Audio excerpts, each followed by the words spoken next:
Washington and around the square. Correct. Okay?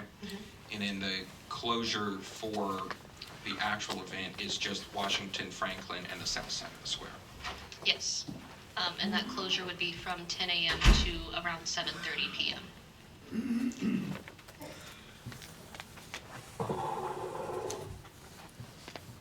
Mayor, Yes, sir. just one quick question. Did you say central or Hendricks? Central. Is there any way we can change that to Hendricks? What side is that on? It's on the North side? Yeah. It would be easier to lead Because a it's a parade one-way. out of the parking lot and we're not blocking a block of Broadway Street Okay. for that one. Hendricks. Yep.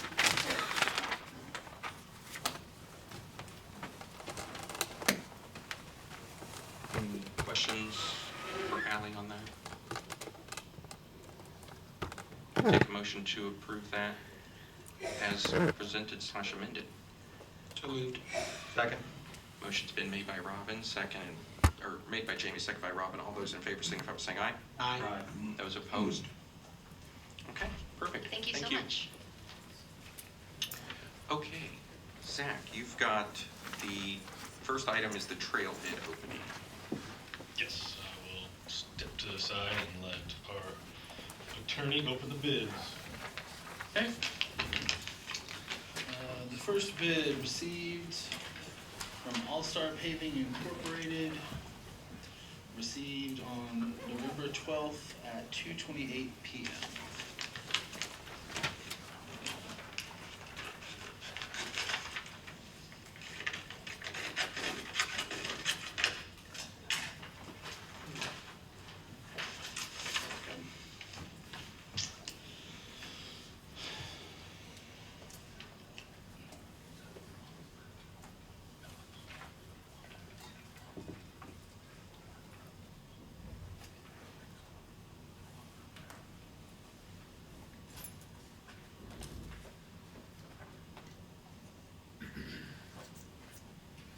So do you want the total base bid or do you want the alternative?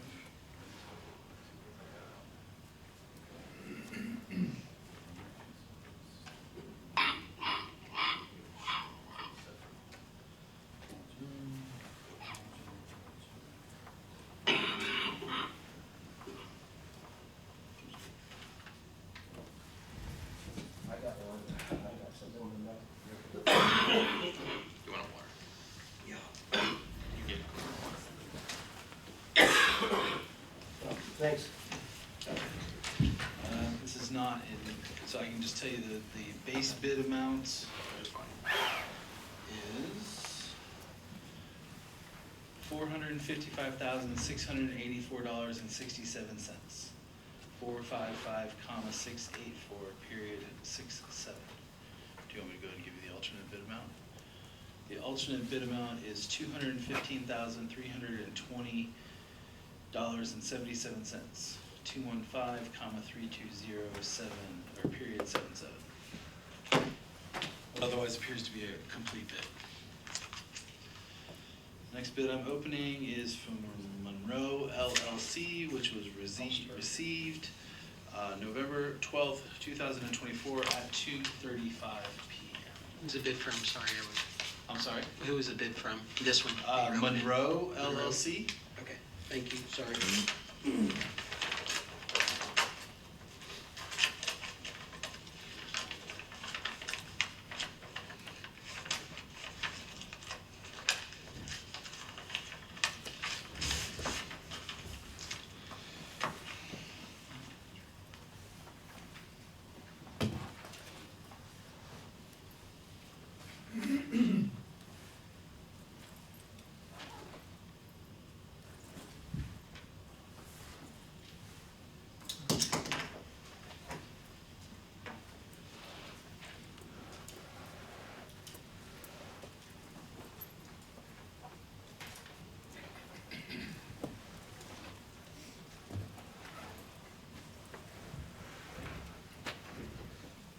Appears to be a complete bid.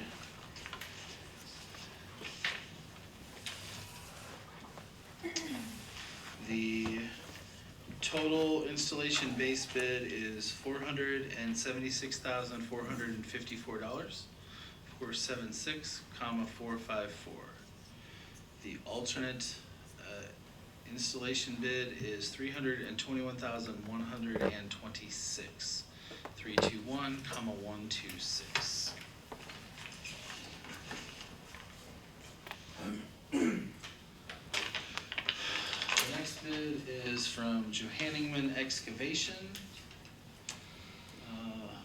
It appears to just say 305, so I'm going to assume that it was on the 12th.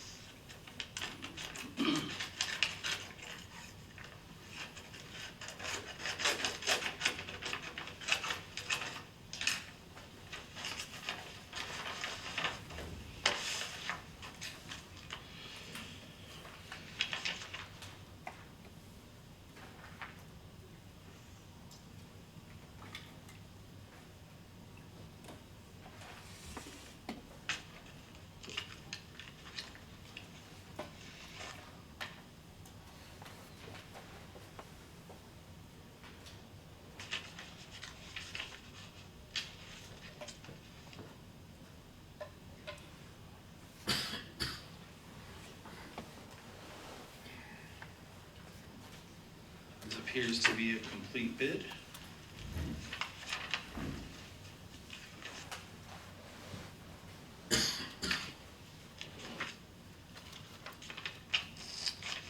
The total installation base bid is $403,776.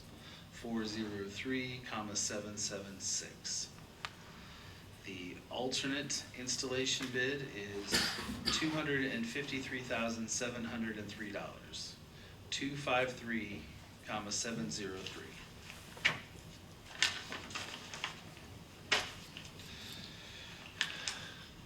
The next bid is from PAF Construction LLC, and it appears that it was received at 3:06 p.m.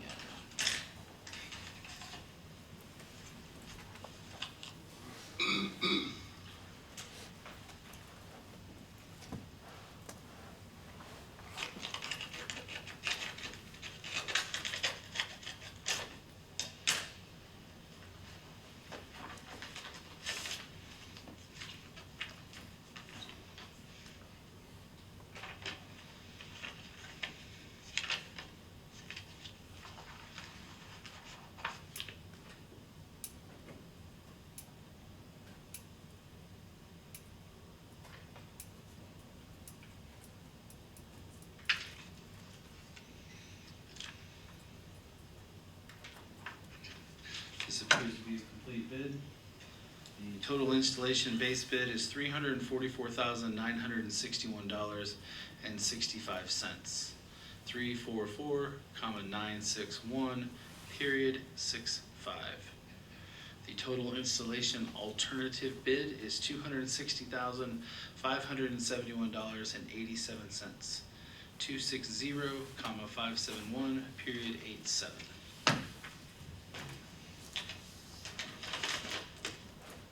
The next bid is from Milestone Construction that was received at 3:06 p.m.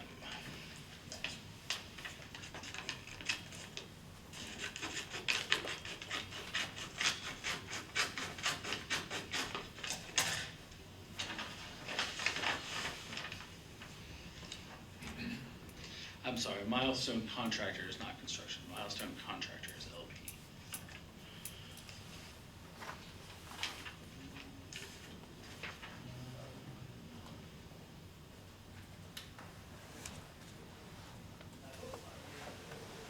This appears to be a complete bid. The total installation base bid is $490,878.80. 490,878, period, 80. The total installation alternative bid is $199,650.30. 199,650, period, 30.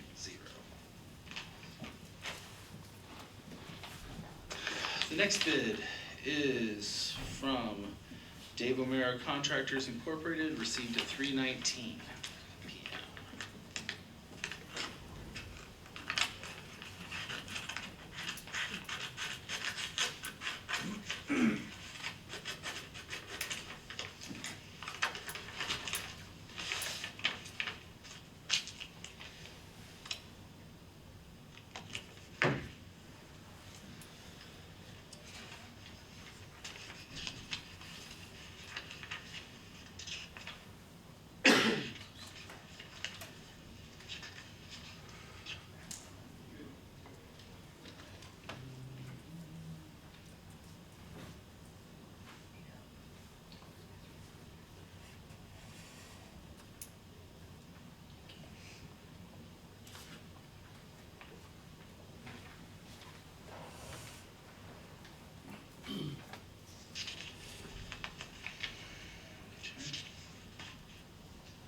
This appears to be a complete bid.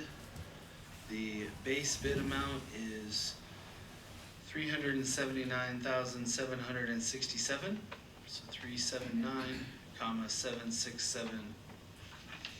And the alternate bid amount is $195,141.50. 195, comma 141, period 50.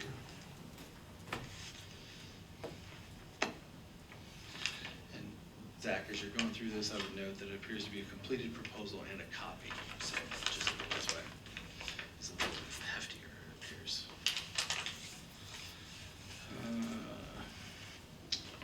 Next bidding opened is Paul H. Rowe. Paul H. Rowe, R-O-H-E Company Incorporated, received at 3:21 p.m.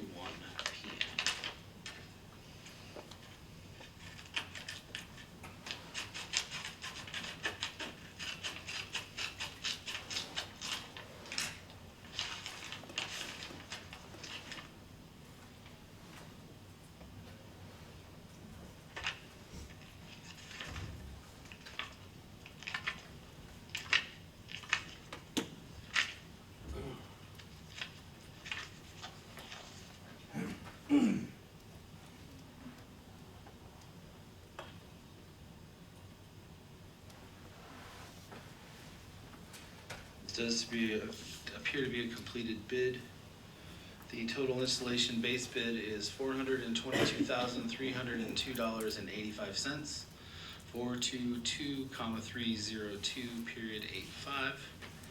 And the total alternate bid amount is $241,222.75. 241, 222, period 75. The final bid is Shooty Excavating, received at 3:24 p.m.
This appears to be a complete bid.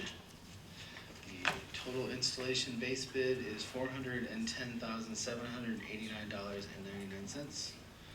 410,789, period 99. The total installation alternate bid number 1 is $255,752.38. 255,752, period 38. That is it.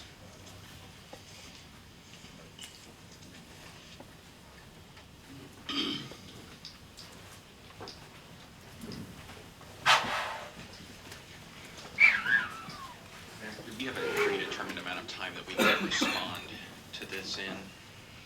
Yes, we have award at the next Board of Works meeting in December. Hold on 1 second here real quick.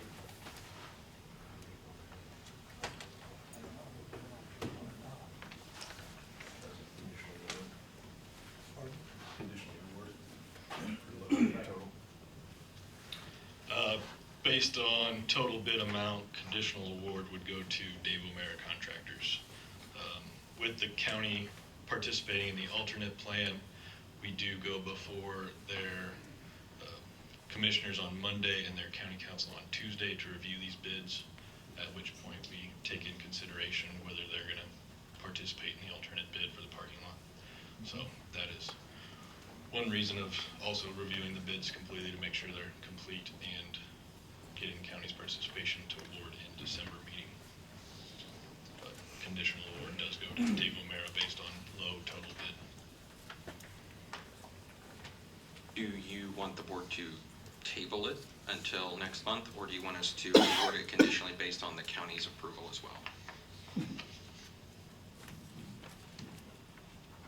Conditional award. It would, I think we should. I think we would be better off making sure that we have everything's correct, that we can make, and then listening to, before we make a final decision. Be my recommendation. Is that a motion to Table it. take it under advisement, Yes. table it until next meeting? Table it till next I'll meeting. second that motion. Perfect. Any further questions or comments? If not, motion's been made and seconded to table and take under advisement. All those in favor signify by saying aye. Aye. Those opposed? Okay, thank you very much. Perfect. Next item is the Park Road Phase 3 right-of-way. Oh, we'll finish up, Zach. So USI has submitted an addendum to their original PE agreement for Park Road Phase 3. With the Phase 4 contract with NDOT has changed their operations to where they allow appraisals of property in the PE agreement. So that has been included in Phase 4. What we are doing now is basically going back to Phase 3, since it's still just starting and still moving forward in the early stages. We have put that appraisal into the PE agreement per NDOT's approval. This just speeds up the whole right-of-way process to where we can get these appraisals done ahead of time, and we're not waiting till the follow-up real estate phase of the project. So it is something that would happen eventually. We're just moving it up on the schedule to try to get Park Road moving faster. All the items are based on NDOT's current rates. There's not a whole lot of wiggle room that USI can give us on the cost of it. So it's just an information piece right now, and it's good information. I mean, it's good news. Yes, it helps speed up the process of the design and the whole Park Road project in total. So,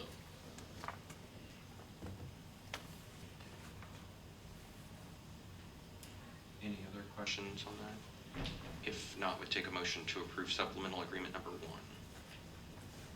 I will move to approve supplemental agreement number 1. Second. Motion's been made by Lauren, second by Glenn. All those in favor signify by saying aye. Aye. Those opposed? Okay, do you have a quick update on Washington Street? Washington Street, as I'm sure many of you figured out today, is closed here at Montfort, and a short piece of Montfort is closed for the Washington Street CCMG project. Shooties is working on mostly storm drainage work right now. They tied in drainage to structure on Montfort Street, put in a new pipe going Montfort Street, and they're working their way down Washington Street. Like I said, mostly right now it's all drainage work. Next week or the week after, they'll bring in their concrete crew to start putting sidewalks back in, curb ramps back in, and working behind them on that. Right now, schedule-wise, they will keep it closed up to and before Jackson intersection through the end of the year. After the first of the year, they'll open Montfort up and close Jackson intersection down up to Broadway. So a little change from their original schedule, but still staying this side of Broadway before March. Questions on that? Perfect. How about our RFP? The fire station RFP got advertised on Saturday through the Veritas Group.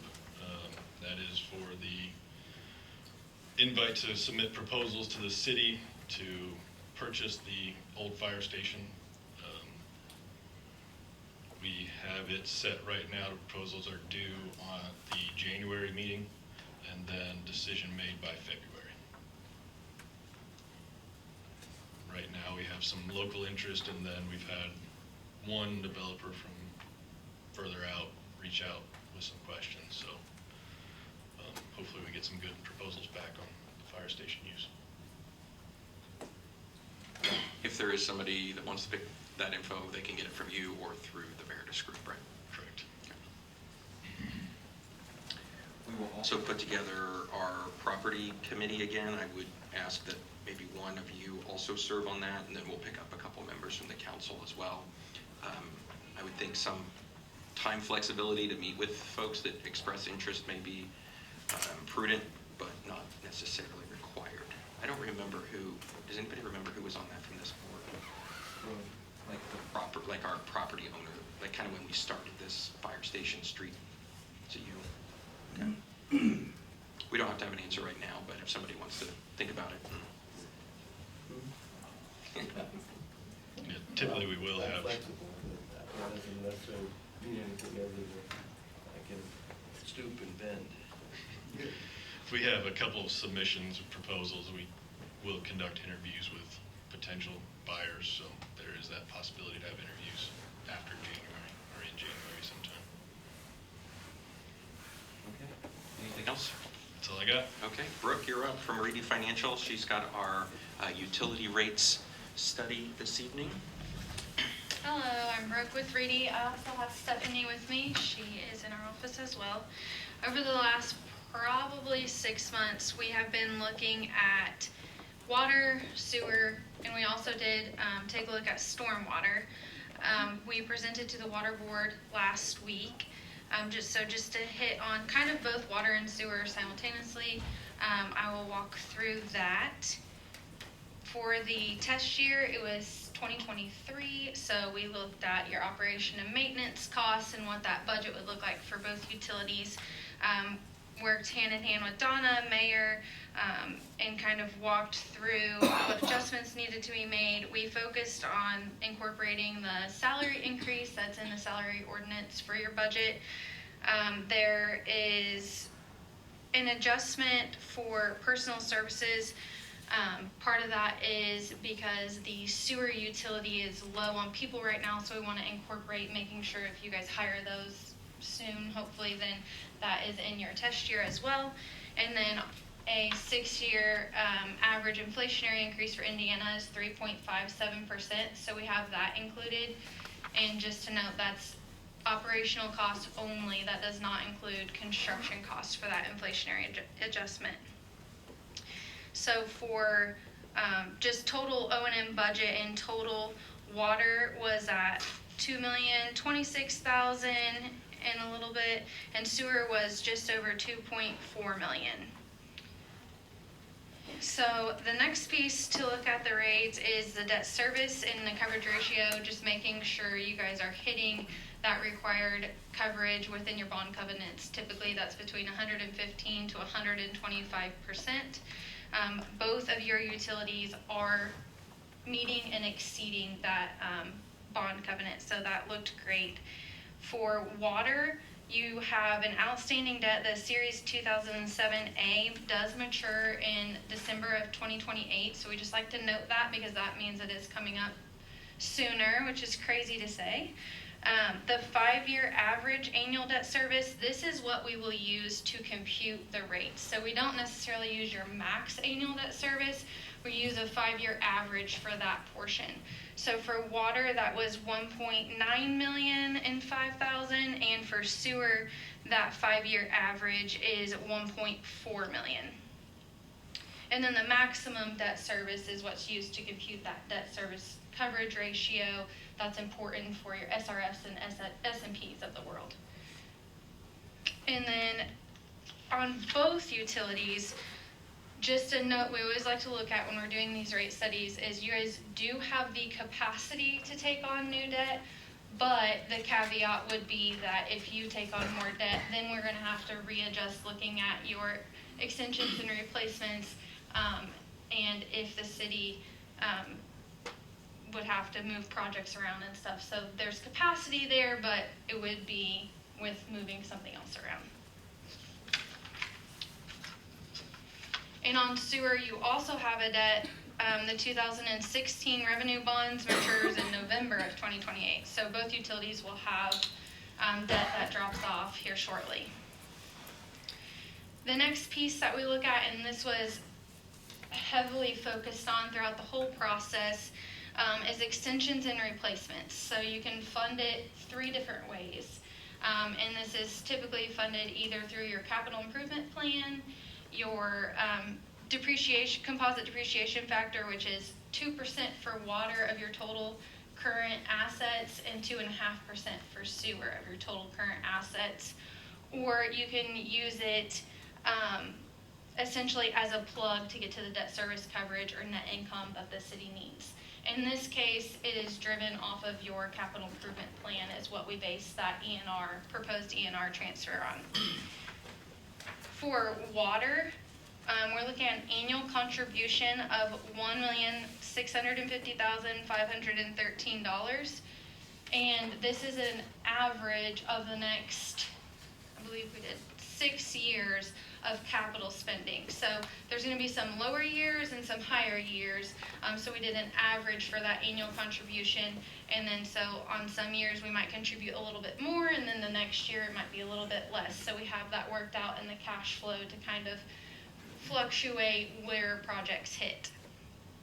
And for both water and sewer, on the last page of the summary is a spending graph essentially to show like what sewer and water are doing for each year for the capital improvement plan. And then on sewer, the annual contribution is, $2,740,750. Sorry, wrong part. $2,240,750. We have a not to exceed one-time transfer of $2,740,750 in 2025 because you have excess operating cash in sewer right now, so we can front load that first year a little bit to help offset further years on that. So the main part that you guys probably want to hear are the rates and charges. So what we came up with on water, when all of that is compiled together and you're looking at the whole picture, what does that look like? So historically, we've always broken up that total rate increase over a 3-year phase.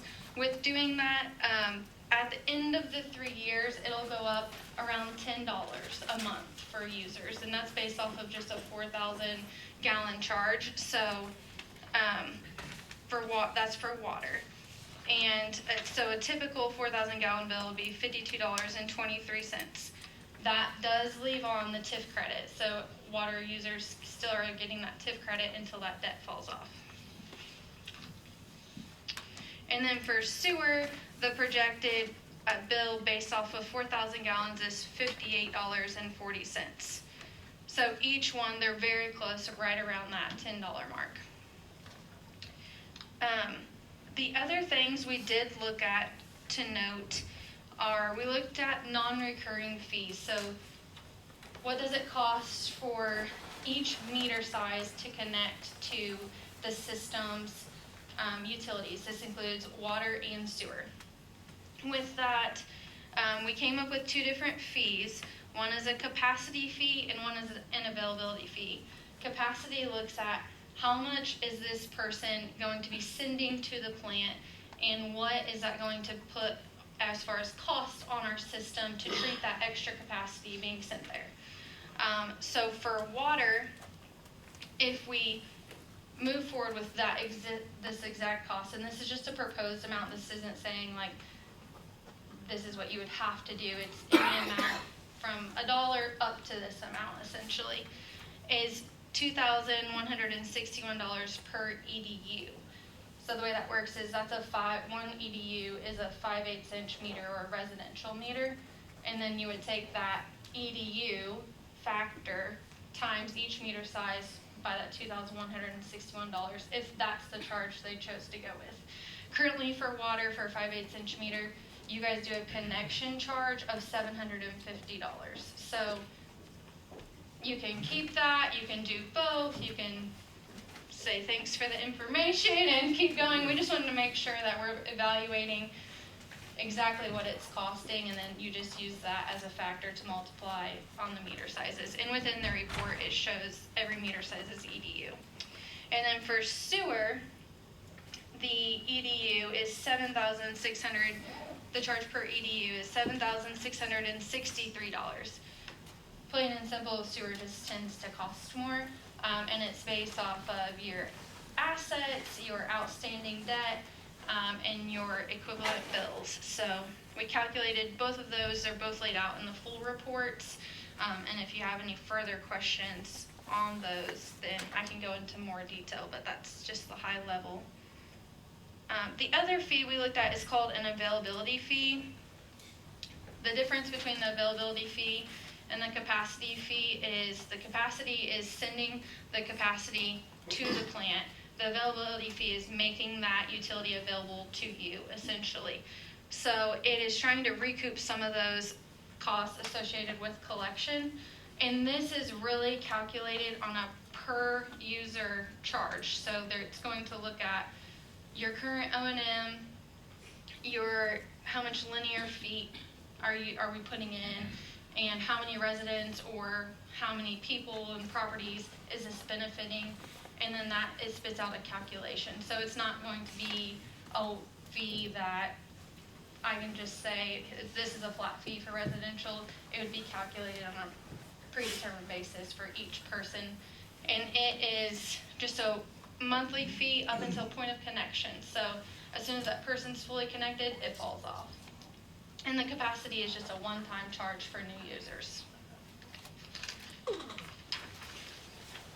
So that's a lot, I know. But this last page, I don't know if you guys have this summary in front of you, but this is just the CIP annual spending, just to break down so you guys can see between each utility kind of what that looks like, and then the full capital improvement plans are within those reports for each water and sewer.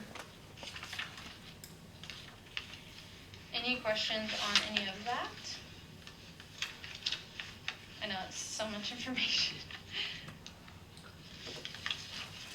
For stormwater, we are not proposing any thing on top of the current just 3% annual increase. We kind of just structured what is going to go towards capital improvement, and then we'll create a new fund, a capital improvement fund for storm, and do an annual transfer over into that capital improvement plan, so that way those projects can be paid for out of that fund. And it just is more like a budget and guideline for that utility.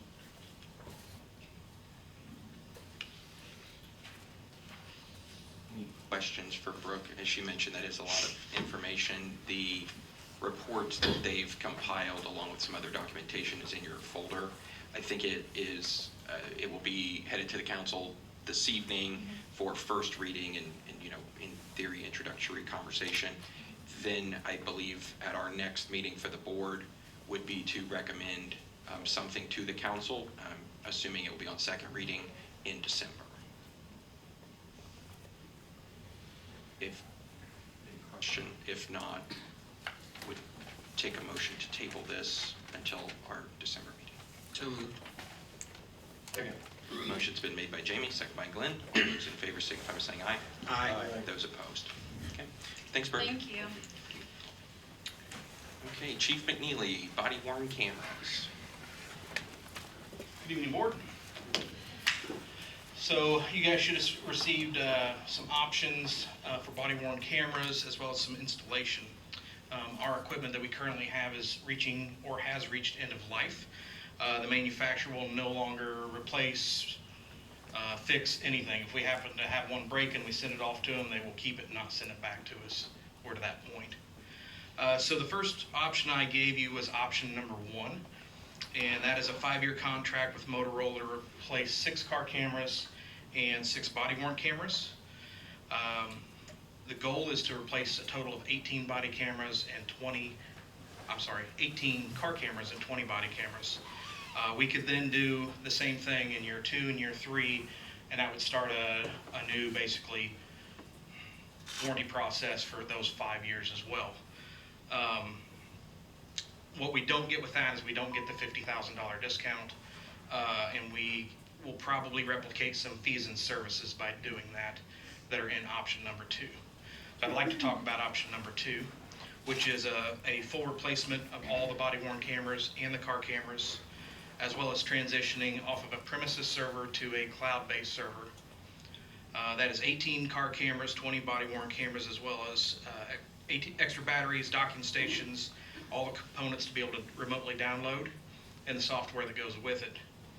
This also, the 20 body cameras instead of 18 allows for a couple of extras for investigators that are going out in the field to do interviews, or administrators that are going to help out with calls, stuff like that. If we enter into that contract, that would be full replacement of all those in the year 2025. That would be the year that we would start that contract. After 3 years in that contract, you might have seen that we would get replacement body cameras. They would fully refund us or give us all brand new cameras in 3 years, and or give us a newer model if there was a newer model available. But it would sync up to the car cameras just like the current ones that we have. The car cameras, because they last a lot longer, they don't get beat around as much as the body cameras do. They expect the service life of those to last a lot longer, so they don't offer that replacement cost in 3 years. We would have to look at in 5 years whether, if everything's running good, we would probably just kind of stick with it, pay maybe an extended warranty to go on, or we would end up maybe starting to look at replacing the ones that are starting to wear out. This contract also gives us a break and replace ability, so if anything gets broken, we've had all sorts of things happen, fall into pools, all sorts of things. All we have to do is call Motorola, tell them what happened. They either send us a brand new one or they replace it, no questions asked. The price tag is a little bit more significant with option 2 instead of option 1, but we believe in the long run it'll provide us with better equipment, a better service, and a better ease of use. The most important thing, it's going to continue the trust the community has with us, that we have equipment that's on, it's running, it's good to go. So when we start talking about the funding options, if you look at page 6 of option number 2, the entirety of year 1 I can pay, as well as the installation costs without asking for any more money, anything like that. I may have to encumber. Amy and I have already talked about that. So I was going to talk to you today. They also are willing to take down payments towards it. We talked about that a little bit, so half or full, whatever we choose to do. Would have to, in years 2, 3, 4, and 5, work with the council. I don't have enough built in to absorb that subscription fee every year, but the ask of the council would be less than half of what that subscription fee is to add into the budget.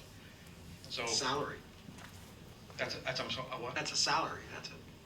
Yeah, but I already have some of that Yeah. with what's already in the budget with our watch guard equipment and warranty line item that's already there. I'm asking for less than half of that.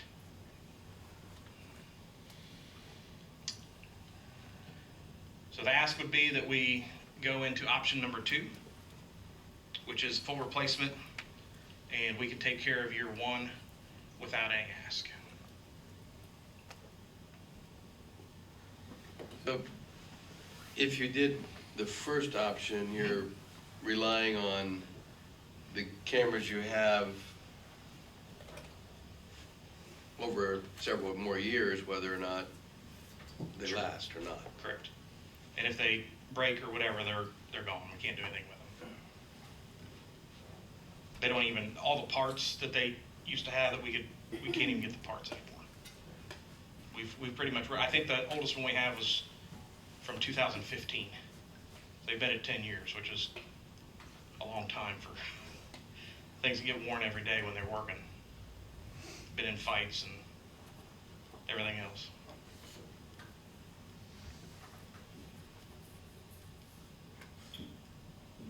Year 1 in your analysis is 2025. 2025. So the budget that's been set for 2025 doesn't need to be changed, doesn't need to be altered. Nope, not at all.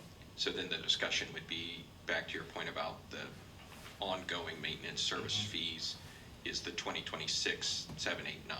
Yes. Okay. Yep. Sorry if I wasn't clear on that. The, What would be the additional, you said you're not asking, you wouldn't be asking for all of it, so what additional would you be asking for in 26, 27?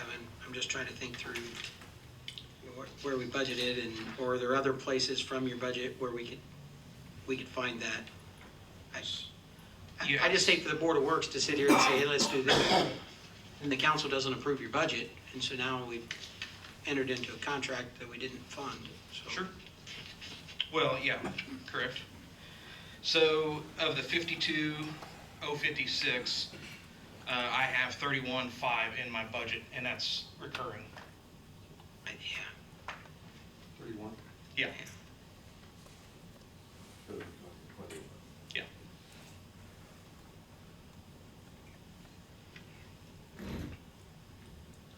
What percentage of your budget have you spent so far, like through October this year? Do you know where you're at on percentage-wise? Depends on which line I'm looking at. Some of them are Like your overall budget for your department? probably right at 85-ish.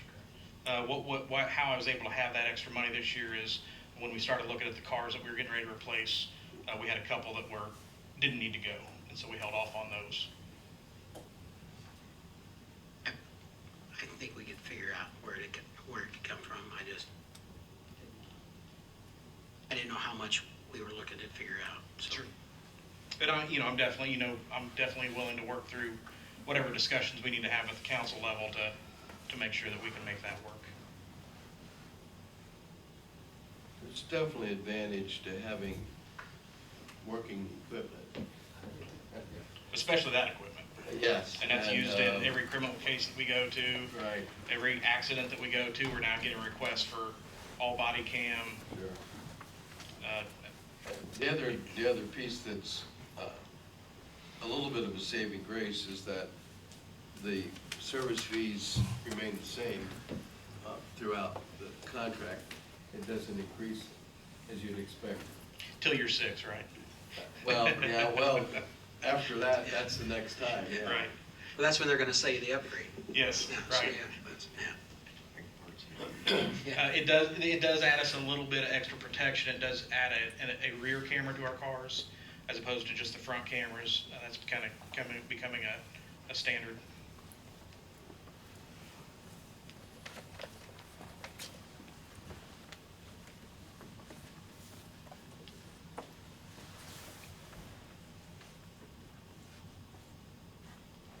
I'll make a motion that we go with option 2, or that we approve option 2. How about that? Motion's been made by Jamie, second by Lauren. All those in favor signify by saying aye. Aye. Aye. Those opposed? Thank you, Board. Thanks, Chief. Chief Sturmer, you've got a conditional offer of employment.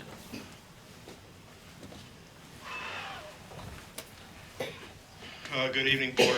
So since we last met, quite a few personnel changes have taken place. The day after we met last month, I was given the resignation letter of an individual who we were not anticipating leaving, which has opened up another spot.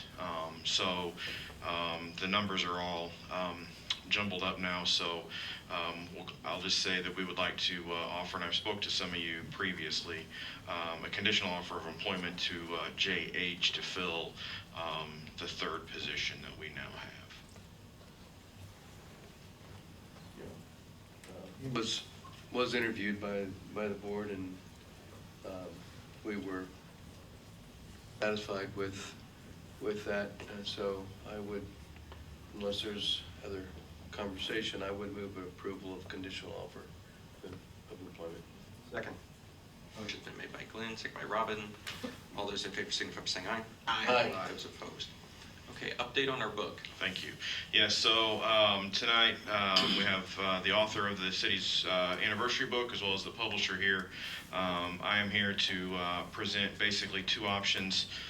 So when the initial contract was drawn up, it was for X price for X amount of books, which happened to be 200 books. That had in the fine print or in print a number of pages that were allowed. we have exceeded that number of pages. So we are at a crossroads now that we have two options what we can do. We can reduce the amount of books that we would purchase to 120 from 200, or we can pay an additional amount of money to maintain the 200 books for the additional cost. I have the additional cost in my budget. I've spoken to the mayor and Chief Winning about that we would cover the cost of that if that so deems that decision. That is the recommendation of Chief Winning and the fire department, is that we go ahead and purchase those extra 80 books. But ultimately, it is a change in contract. If you have questions, obviously Brian and Tracy are both here, and I'll gladly turn the microphone over to them. Ask what the additional cost amount is. That's $1,900, I'm sorry. Some of these books are going to be sold, correct? Correct. We have some that already have been pre-sold or are spoken for, and then starting at the end of this week on Sunday into next week, Chief Winning will be on a book tour promoting the book as is, so which will allow for obviously even more sales, and then obviously through the holiday time frame and things like that. So yes. So, I mean, we were looking at maybe at least breaking even, or possibly, number of books were going to be given. It was not going to break us even, that's for sure. It would be less than, but Okay. yeah. Because I made the decision that we would donate or give books to our retired firefighters that without them we would not have a book. And I wanted to do something nice and special for them. So I said that we would donate 30 of those books to them, which allows us not to break even. I do have that money sitting currently in my budget that will be used for something. Currently, as I found out about this a week and a half ago or so, I've earmarked that for this purpose. So no additional appropriation, no additional other thing else. It would just be additional expenditure out of our line item, and that's it. It would just be, it's here before you be due to the amendment of or actually to a change of contract.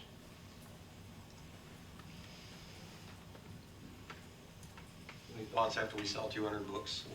So we can order Sell 200 more? Yeah, we can order more after that. So that it's not a 200 and done, it's just because the contract stated this amount, this number, we're not gonna meet that. What will the books sell for? $40. I guess I'll make a motion that we buy the 200 books, and then you're going to take it out of your budget. Yes. I'll make that motion. I'll second it. Second by Lauren. Any other questions? All those in favor signify by saying aye. Aye. Those opposed? Appreciate it, thank you. Thank you. Thanks, Brian. Thanks, Tracy, for all your help on it. It does look great. I see you've got a couple examples. Don't show too many people the previews. They won't want to buy it. Yeah. They will want to buy it. You can buy that one. You can buy that one for 100. Is that what you said? 200. 200. Yeah. Okay. I'm going to wait till the book tour. Julie Nobby, you've got an update for our handbook. Yeah, I want it autographed, yeah.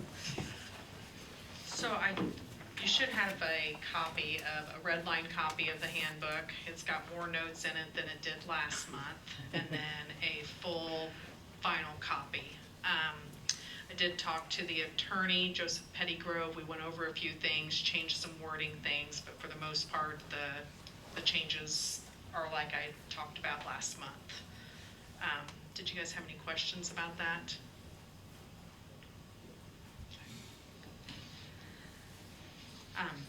Then I guess. Just, if there are no questions for Julie, we need to approve it, and then it goes to council for approval, right? I think so. Okay. Because then it would be passed with an ordinance in council. Is there a motion to make a positive recommendation to the council with the changes presented in the handbook? So moved. Motion's been made by Robin, second by Glenn. All those in favor signify by saying aye. Aye. Those opposed? Okay, background checks. Background checks. Currently, we have not been doing background checks on new employees. So you should have a copy of a policy that we wrote up to start doing that. I also checked with 2 different places about doing the background checks, Berida and Safe Hiring Solutions. I got Berida's name from Chief McNeely, and then Safe Hiring Solutions from other cities and counties have used them. I would prefer to use Berida. They're already accredited. Safe Hiring Solutions is still working on getting accredited. They said it should happen any day now, but I also kind of liked the process that Berida uses, and it could all be online. They can store all the records online.